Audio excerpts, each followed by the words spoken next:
Welcome to She Wrestles Truth and Grace. We invite you to join our conversation where we wrestle with how to understand and change our culture through the radical truth, grace, and love of Jesus Christ.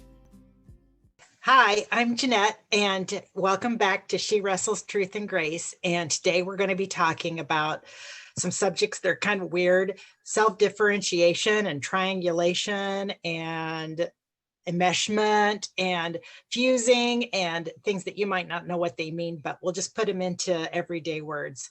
And specifically, I think we're going to talk about how to be a mom that cares for her children, but is still herself and not totally affected by the emotions or the actions of her children.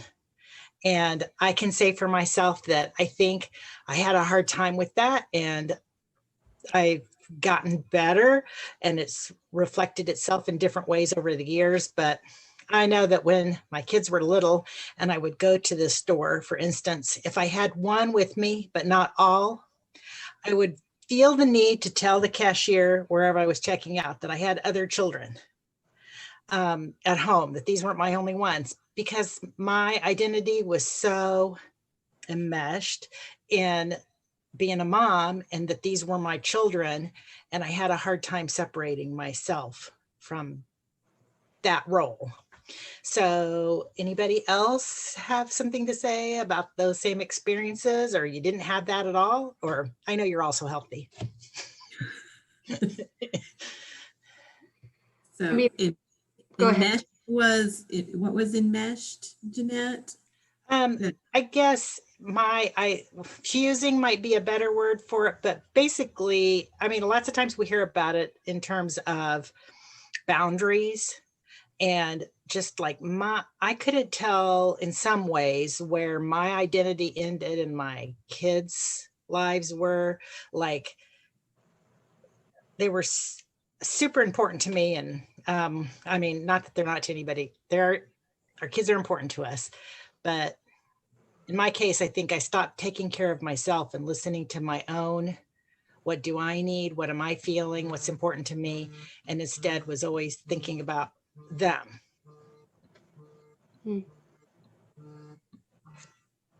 I did a little bit of that. My kids are older now. They're all adults. Only one still lives at home now. And I did a little bit of that, but I'm probably a little too much the other way. I'm probably a little too much prone to not thinking, do I need to be more involved with my kids? But that has its own problems, you know. Mm-hmm. Yes. You know. So, but throwing myself into my kids' lives and their activities and things like that was not something I struggled with like that. But yes, I did.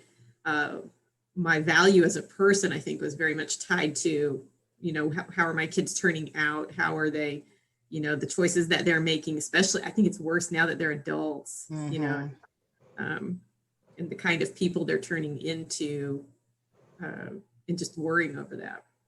Yeah, absolutely. Yeah, Roberta, you've got grown kids now, so. Yeah, one thing that came to mind, I had my two daughters are 8 years apart. And so hopefully within that 8 years, I grew a little bit and learned some things. And I just always remember that when my oldest was in school, it was very important for me to be at every meeting that parents were supposed to, you know, PTC meetings, or, you know, and then I'd serve anytime I could and blah, blah, blah. But with the school meeting. And then with my second one, I figured out that when I was doing those things, I actually wasn't spending time with her. And so that was something else. And I think it is good to serve some, but it just, it was an identity thing. I think originally with my first daughter, I was like, this is what I have to do to be the good mom. And then I was able to look at it a little more logically, I think, the next time around and say, okay, maybe for me, just to hang out with her is what I really want to do. And I don't have to do those other things. So, yeah. Yeah. So Christy, you're still in the throes with kids at home. And you had also a premature baby, which I'm sure really led you to be super connected to her. Yeah, she was But 10 weeks early. So those first, it's interesting because the first 5 weeks of her life, she was in the hospital. And so I didn't have her home with me to like form that super tight bond. It was go to the hospital twice a day and see her for a couple hours.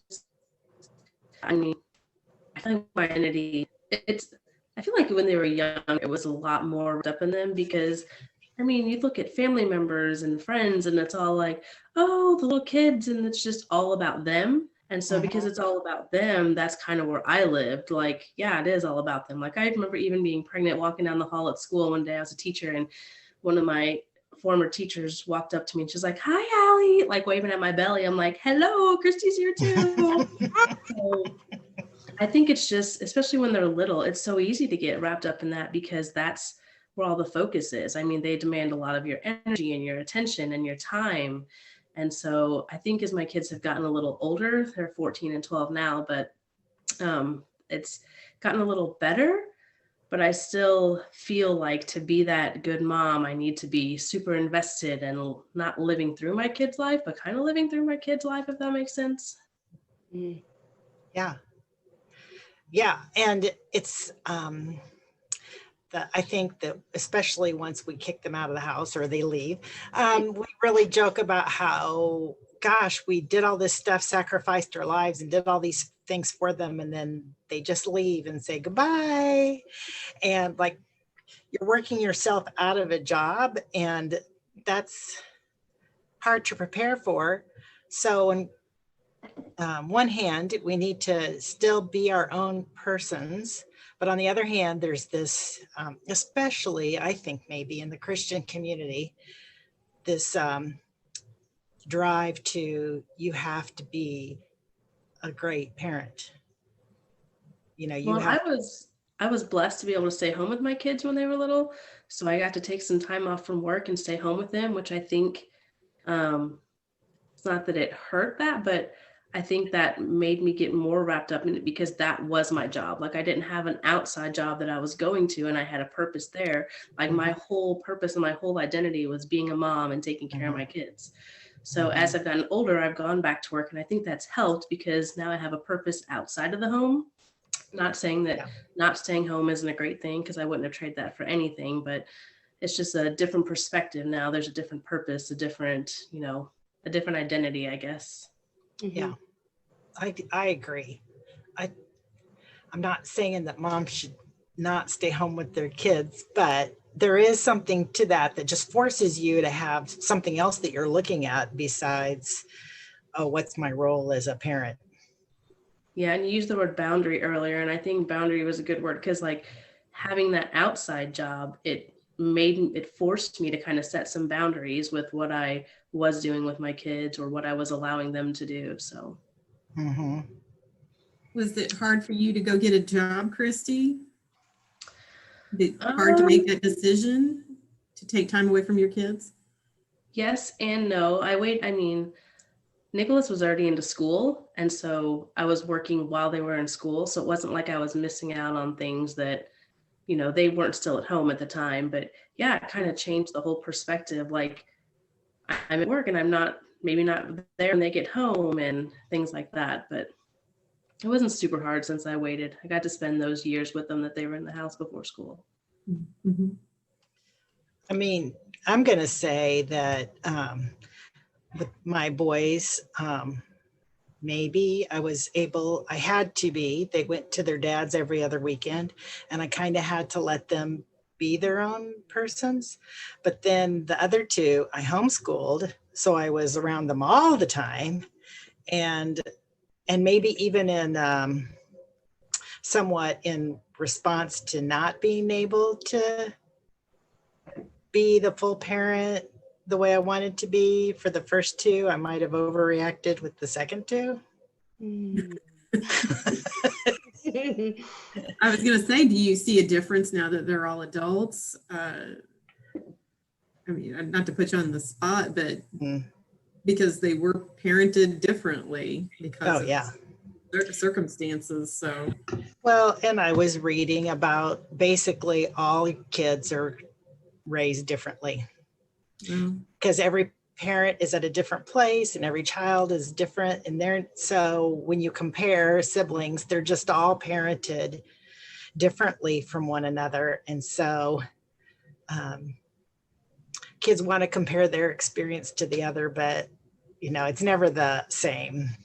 Mm-mm. And they can kind of predict sometimes how things are going to go based on your birth order, because maybe the way that you reacted. I had it pulled up, a definition of differentiation, and now I can't find it. But I bet you know. Yeah. I'll say it in my own words, which is it's the differentiation of self, which is that I have my feelings and you have your feelings and your thoughts and actions, and your feelings and thoughts and actions are not mine. Why is it important to have that understood between two parties? Well, you're not mature. Okay. I mean, growing yourself up is being able to own your own stuff. So lots of times we want to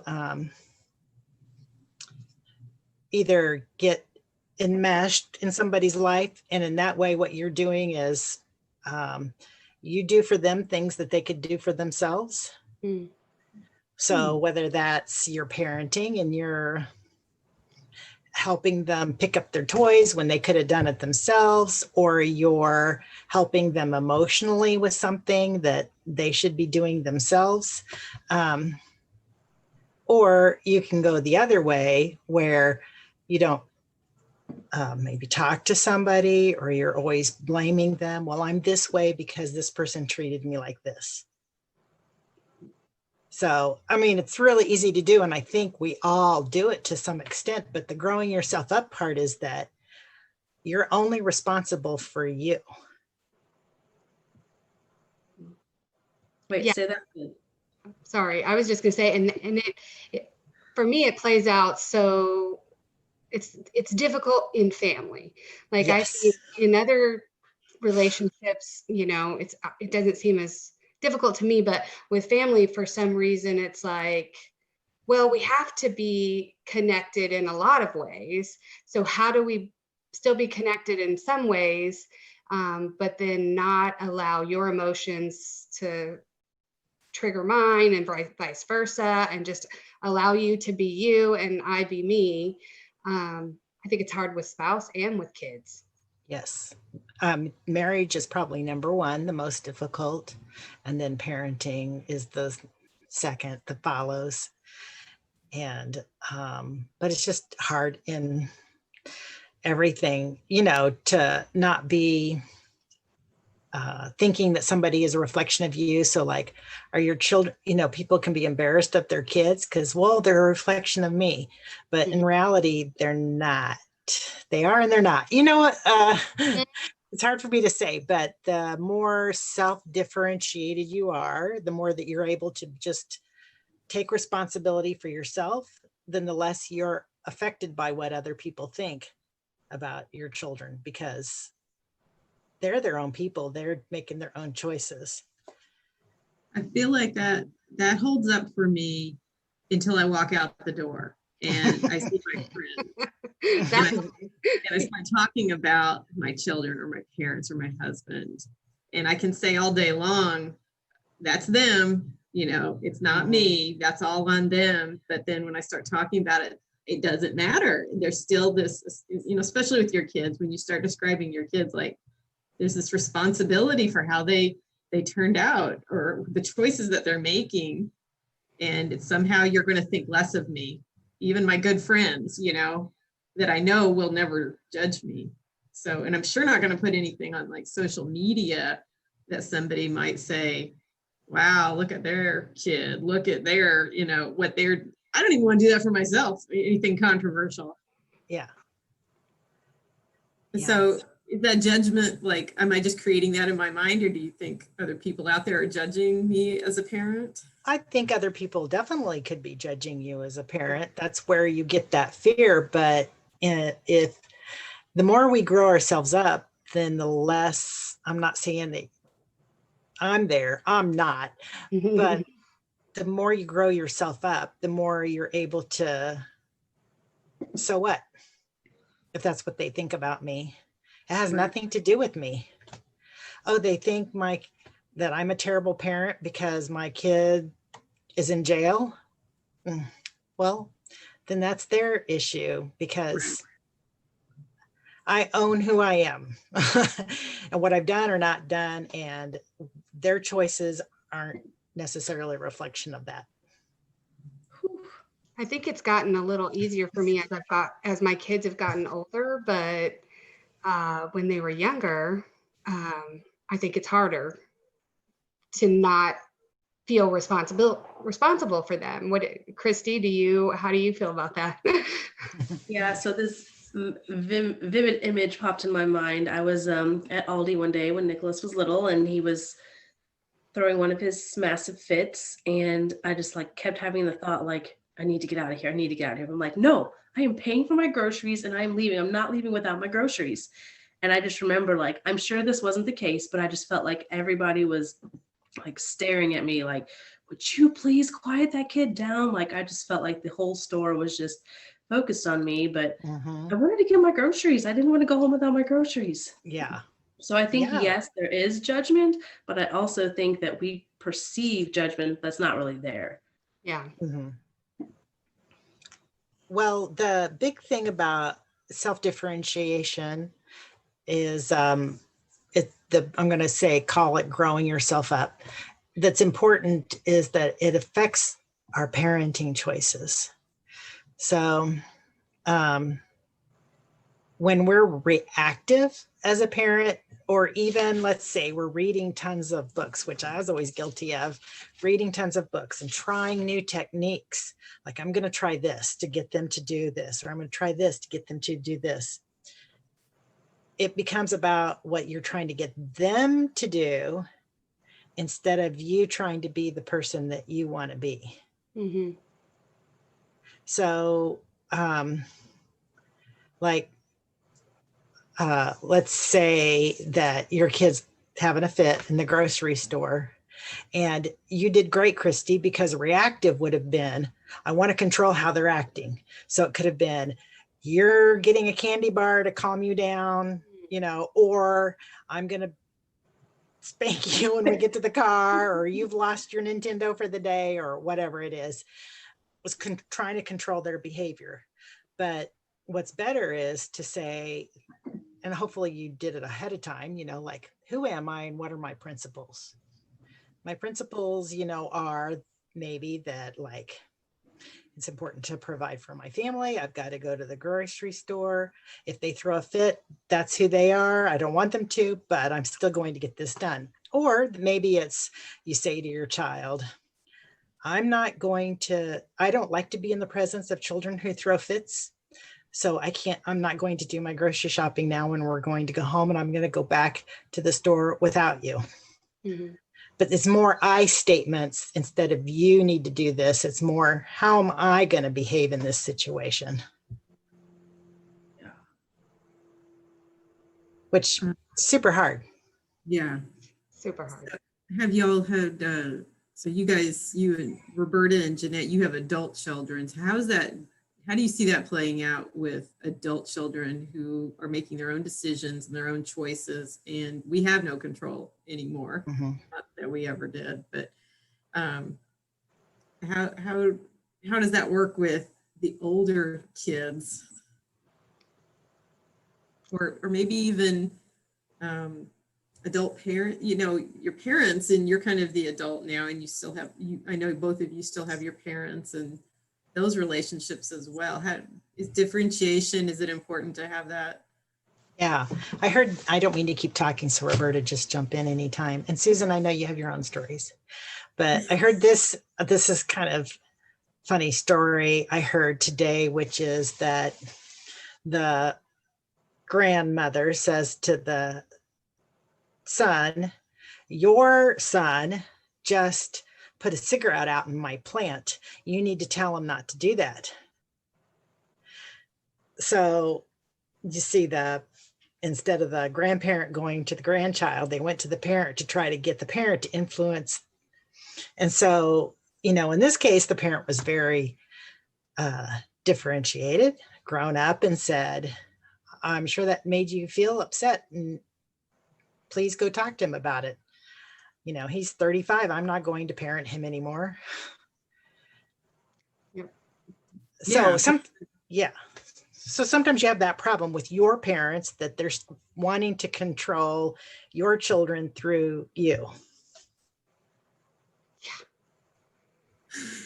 Yeah. And I was just going to say that, like, no matter how old you get, it still feels like differentiating. There's still a little bit more you can do whenever like I'm around my parents. You do that revertigo thing, and you still in my 50s, and I have a family and I'm the mom and all that. But when you get with them, I think family of origin is so important. And so you had these beliefs growing up, and I can feel going back to when I was a kid, when I'm around my parents. And I think that's what you have to fight against. You have to be able to see that that's what you're doing, and that that's not who you are now. And, just tell yourself that you're separate, I guess. Yeah. I find with my kids, it helps if I try to look at them as a friend now that they're adult. And my first reaction would be, what if this were my friend standing in front of me, going through this issue, having this problem, going through these emotions? What would I say, rather than, as the mom looking at, because I immediately want to fix it or talk them out of whatever is going on, if it's a lot of emotions or something like that. Try to help them, like you said, navigate through it. And it's like my responsibility to help you get through these emotions, rather than just taking myself out of the situation, which sometimes I have to do. I feel unfeeling when I do that. I feel like I'm not caring enough if I do that, though. Yeah. You're not. I think that's really good. I try to do that too. Think of, and I've tried to say that to my own mom, like, think of me as a friend instead of somebody that you need to tell what to do. But there's something on her part that feels guilty, or like fearful, or like, I've got to be the one to tell you because I'm still parenting you. But our kids don't want to be parented anymore when they're adults. Right. And a big principle in self-differentiation, or especially with our children, is don't do anything for them that they can do for themselves. And so sometimes when we're offering advice, we're doing for them something that they could have done for themselves. Even if they're coming to us and complaining, you can get the situation where there's complaints, and then when you offer advice, it's not well received, because I didn't really want your advice. I acted like I just wanted to complain or have an ear to listen to, but I don't want you telling me what to do, because we're stealing something from them. I think maybe we get in that habit because when they're little, and you're trying to get them out the door, and you're waiting on them to try to tie their shoes, and it's taking them 25 minutes, and you're just like, you just constantly step in and do to get them where they need to be. And so I think it kind of becomes a habit, and that's something that's really hard to break, like as they get older. Like, because I've noticed even my kids who are perfectly capable of doing everything on their own, sometimes I'll step in and I'm like, what am I doing? Like, why am I doing that for them? But I think it's this habit that's so hard to break. Yeah. And then get to be 18 and we're saying, why don't these kids want to leave the house? Because we've done everything for them. Well, that's interesting, because you said 18. I have heard that number has went higher in this generation, or where we're at now, that lots more children aren't leaving the nest until like after their 20s, or even their mid 20s and later. Do you think that's true? Is that, I don't know. Well, all of my friends, as I've grown up and as my kids have grown up, I feel like I see this everywhere. Like it's not just Christians or non-Christians. It's not just, this group or that group. I feel like it's universal. Everybody I know my age, the kids are struggling to get independent. Yeah. Yeah. Something that we didn't struggle with when we were there. Yeah. We live in an anxious culture. Our parents are anxious and the kids are anxious. What were you going to say, Christy? I was just going to say, so like, is that a culture thing? Is that a parenting thing? Like, why is it different with, different generations? Like we obviously, like I turned 18, I graduated, I wanted to get out and never come back. Mm-hmm. Like now you see kids that maybe go out, but then they come back or they never want to go out in the first place. So is that something in our culture, or is that like, have parenting styles changed so much? I think it's both. I think a lot of it is resilience, that we can sometimes not be resilient as a parent. Like we don't want our kids to go through a hard time. We're really feeling for them, like our parents didn't give a crap. No, I mean, but it was like, oh, so you're sad. Okay, go on, get a job. Like, and so we thought, well, we're going to be more feeling.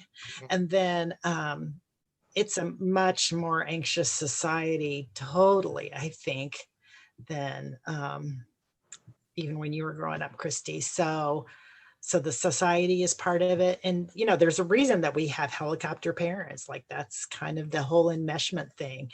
The parent that moved to the college town to be with her child because they couldn't possibly cope without them. Yeah.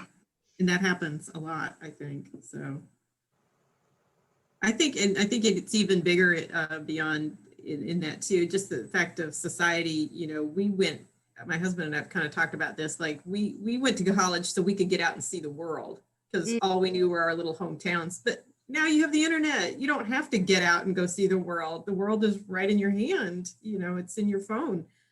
So there's not that struggle to get out and see things or make your world bigger. Our worlds are probably too big and they're probably longing for some definition a little bit, some boundaries.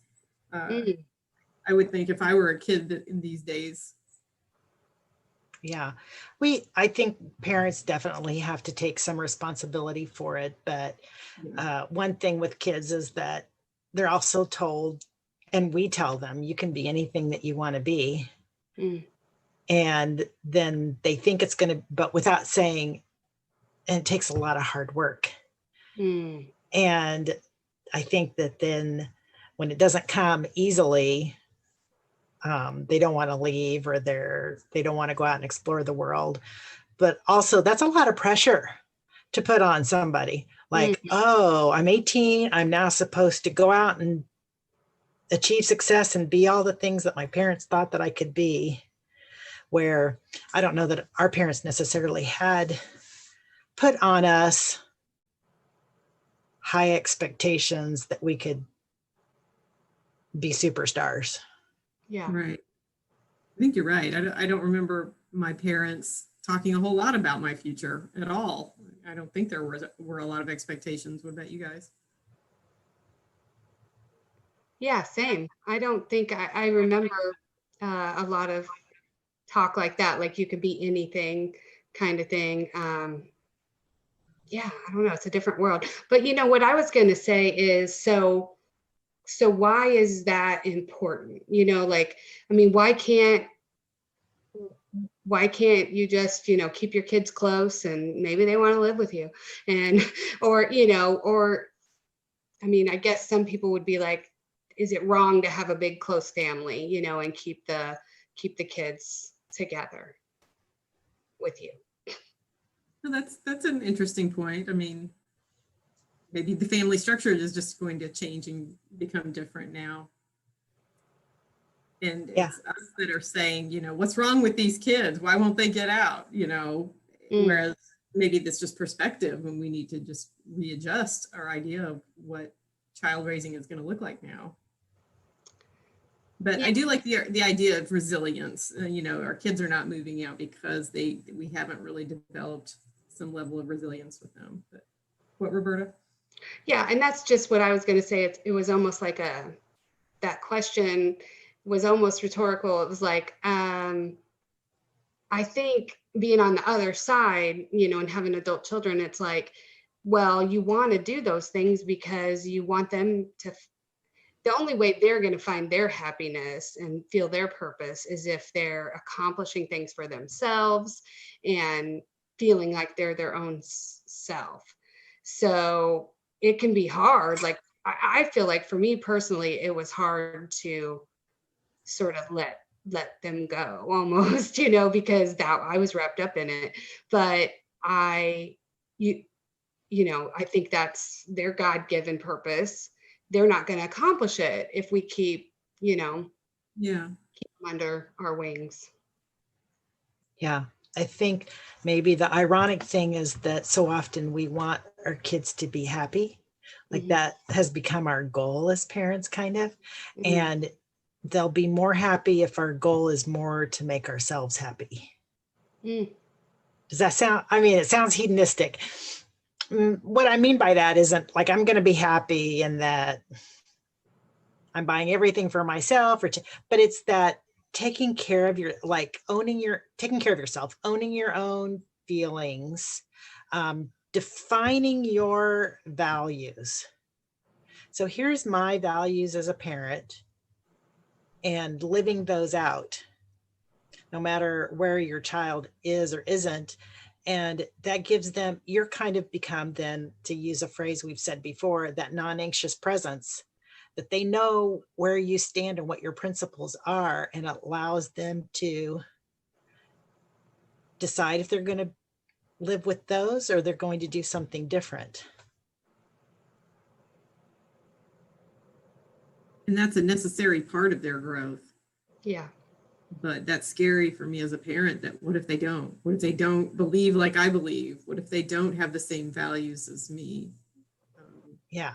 And believe me, I've really messed this all up. I've not done a great job. So this isn't me sitting here saying, here's what you need to do. It depends too on just the child, how easy or easy it isn't. Whether that child is more dependent on you, or maybe it's more, does that child push your buttons so that you react more to that child instead of just being calm and in yourself. And then so much of the enmeshment or in parenting with the child comes with just reactions. Roberta, you were talking to that about that kind of like when you get in your family's old family system, it's that feeling, and it's just, here's how everybody, I react and you react and you react. And it's just kind of that whole, here's how we all react. And at some point, I think God would have us step out and be ourselves. And so I just wanted to talk about Jesus for a minute, which is that, like he said, I'm in the Father and the Father is in me and I'm in you and you're in me. And like, we're all in this thing together. And yet he was totally self-differentiated. Like his self was totally like, I'm not gonna, like, I love you and I weep with you and I'm happy with you, but I'm me and my feelings aren't set aside because of what you feel. Yeah. That's really true. I hadn't thought about that. I think about the Mary and Martha and Lazarus story. Yeah. And how they wanted him to come and save Lazarus, and he was somewhere else and didn't come right away. And you're like, but he knew, if you're our friend, if you love us, you'll come. Right. Yeah. And he knew what he was doing was the more important thing right then. He also knew the plan later, and and so on and so forth. So yeah, that's good. And it was self-differentiated. He stuck to his principles. Yeah. But he still was emotional with their sorrow, though. Oh, true. Yes. He still cried with them, even knowing what he Yes. was going to do. There's still so much empathy there. Mm-hmm. Exactly. Yeah. Even thought about how Jesus said, I only do what I see my Father doing. And that kind of goes back to God's principles and Jesus seeing those principles. And I don't know how that works. That's a mystery, but it just reminds me of that. Like, okay, he's not saying I do what my Father tells me to do. He says, I only do what I see my Father doing. Yeah, I just thought that was super interesting. I had a thought just a minute ago when you were talking about our kids adopting our values or not. And what you just said there kind of sounds like it, things like that. Values are always better caught than taught. So I can talk all day long about what I believe, but actually, if I just live my life with my values, and that's probably going to influence anybody around me, not just my children, but my parents, my friends, my spouse. That's what's going to actually share my values because I'm living it. But I think I like to learn. I like to teach. I like to read. So I'm always thinking about, I have to tell people things. I have to say these things to people. Yeah. I get caught in that trap. Yeah. I mean, no, everyone can benefit from learning and growing themselves up and seeing, like what areas, because there's a lot of areas where we don't have good boundaries, and that some of us, if you're into the Enneagram, I'm a 2, which is a helper and very empathetic with other people. And like, I feel other people's emotions. And so of course I want to go in and help them. And so it's very easy for me to not have those good boundaries, but I've been trying and I've been learning. I was thinking about that earlier because I'm a 6 on the Enneagram, and so I'm not always the most trusting, mostly of my own opinions and my own thoughts. So I was thinking, oh, it's so much easier, I feel, for me to get wrapped up in like someone else because I have such a hard time distinguishing my own thoughts and feelings and making those own decisions that, oh, well, if that's how they're feeling, then I'll just feel what they're feeling. Or if that's what they think, I'll just think what they think. Because then it takes the pressure off of me to make that decision or to have that, feeling of my own. Yeah, totally. Yeah, I think that I'm a 6 as well. And I think that does come from, it can come from, in your family of origin, if there were people that had strong opinions maybe, or that it can always, it's always easy to just rely on theirs, instead of, trying to come up with what your own is and identify yourself. And so it's even more of a process. So we really just scratched the surface, honestly, of what that kind of a conversation is, just to say that, it's a struggle, I think, to be your own person. It's a struggle in your parenting to not go too far one side or too far to the other side. And that if you're struggling, you're not the only one, that we've all been there and struggled too. And we're opening it up to struggle together. So you can make a comment or send a private message, and we'd be glad to talk with you about it. Thank you for listening to us today, and we'll be back in a couple of weeks. Happy holidays with your families. Try not to be enmeshed. Yeah, good luck. Bye.